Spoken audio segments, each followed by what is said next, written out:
जय जवान जय किसान। दोस्तों, इस समय जो चर्चाएं चल रही हैं कि राहुल गांधी की सदस्यता ख़त्म की जा सकती है, राहुल गांधी के खिलाफ प्रिविलेज मोशन लाया जा सकता है विशेष अधिकार हनन का,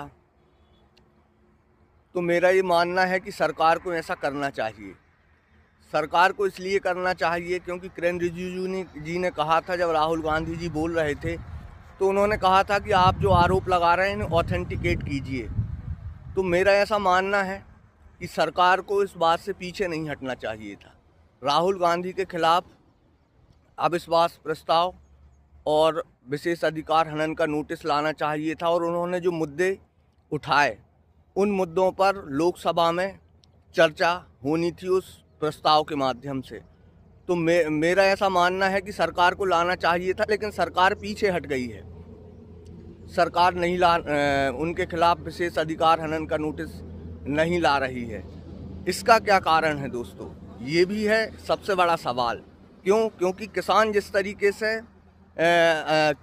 तरीके से अपनी बात को रख रहे हैं कि 0% टैरिफ पर आयात होंगी वस्तुएं और हमारी वस्तुओं पर 18% टैरिफ लगेगा, तो बल्ले बल्ले किसकी होगी, किसको ज़्यादा फ़ायदा होगा।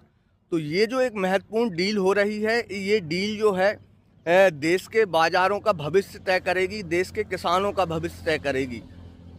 तो इस डील में जो कुछ सामने आ रहा है कि विपक्ष का आरोप है कि ये डील जो है वो दबाव में की जा रही है, जैसा किसान नेता आरोप लगा रहे हैं।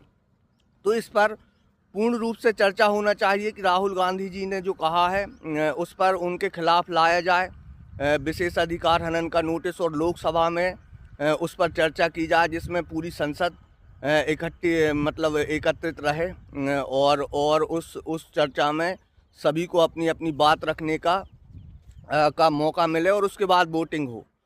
तो ये होना चाहिए दोस्तों। ये है सबसे बड़ा सवाल। क्या है आपकी राय? जय जवान जय किसान।